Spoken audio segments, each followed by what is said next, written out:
Hi, welcome to our podcasting tutorial. Now before you start recording your podcast, you need to plan out what the project is going to look like. Here are some project ideas. As you can see, there are many options.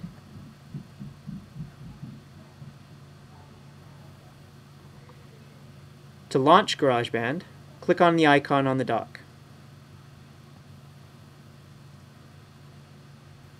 Then click on the New Podcast Episode button. Finally, give it a title, choose where you want to save it, and click Create. Now this is the GarageBand window. These are your tracks. This is the timeline.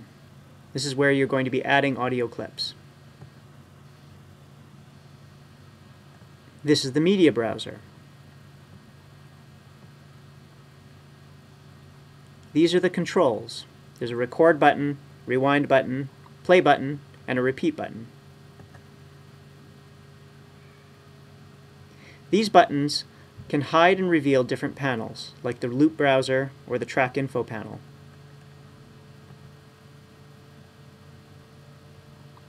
This is the master volume level meter. It shows you the volume of your whole project. There's a slider underneath that can be dragged up and down to increase the volume or reduce the volume. And this is your playhead. Now, this tutorial focuses mainly on GarageBand 3. If you have a newer GarageBand version, this is what it'll look like. This is GarageBand 09. Most of it's the same, except the loop browser has been moved over to this side. And so instead of searching for loops on the bottom, you'll use the loop browser on the right-hand side of the window. Now here are some keyboard shortcuts to make life easier.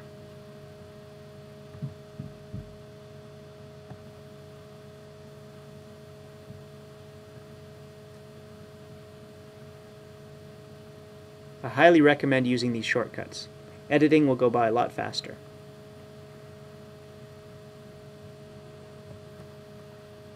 Now your first step is to record your voice.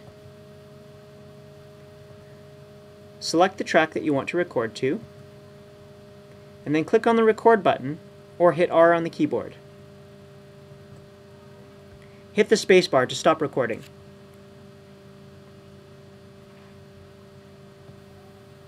Step 2. Add background music. Click on this button to reveal the loop browser, and in the left-hand column, click on Jingles, and then you can browse through all the different types of jingles. There are tons of choices. Once you've found one that you like, all you have to do is drag and drop it into the timeline.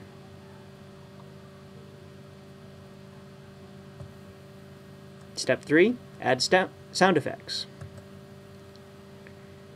In the left-hand column, choose sound effects instead of jingles, and you can browse through the many choices there. When you found one that you like, drag and drop it into the timeline.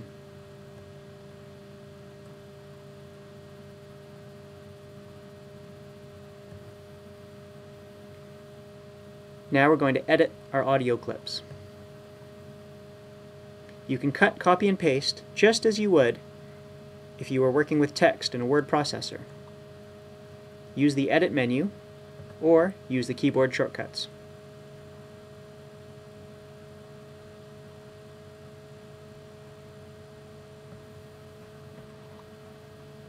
You can also trim audio clips if there's parts that you don't want. Select the track that you want to split. Then put the playhead at the place where you want to split it.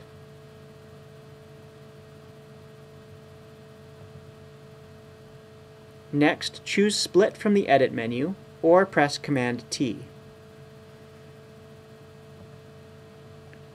Then you need to deselect the clips by clicking on any empty gray space in the timeline. Select the clip that you want to remove and press Delete on the keyboard.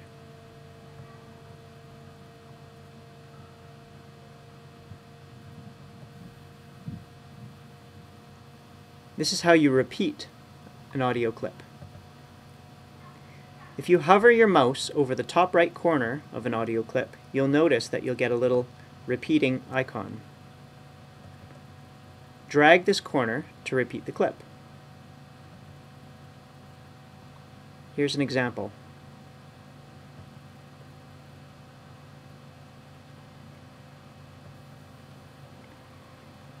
Step 5 is to mix all of your different tracks. Use the sliders to adjust the volume of individual tracks. You can use the ducking control to keep the volume of your voice above the volume of the other tracks.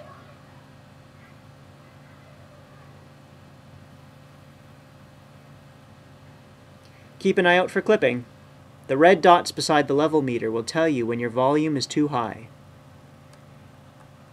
If your sound is clipping, drag the slider down to reduce the volume.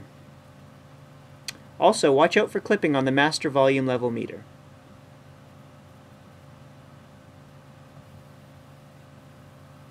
Now here are some optional things.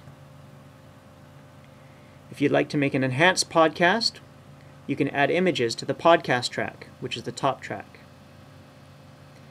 Open your media browser, click on the Photos tab, and drag and drop a photo into your podcast track.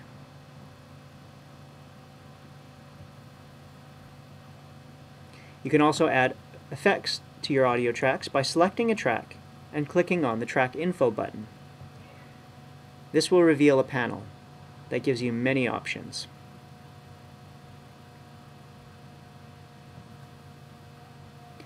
Finally, it's time to share your project.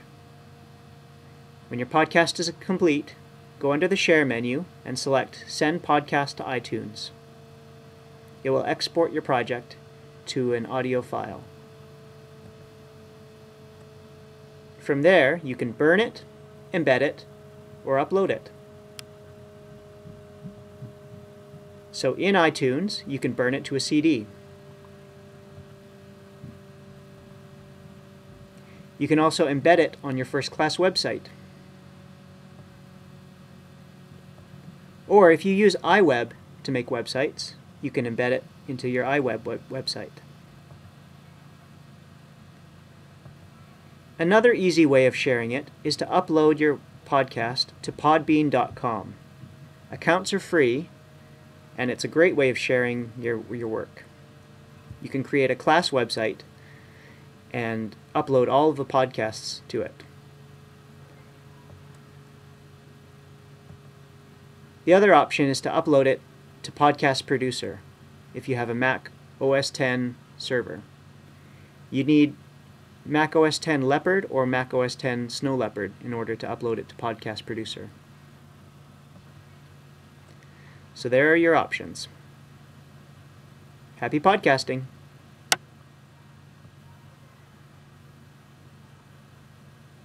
If you need more help, check out this website, teachwithtech.co.nr.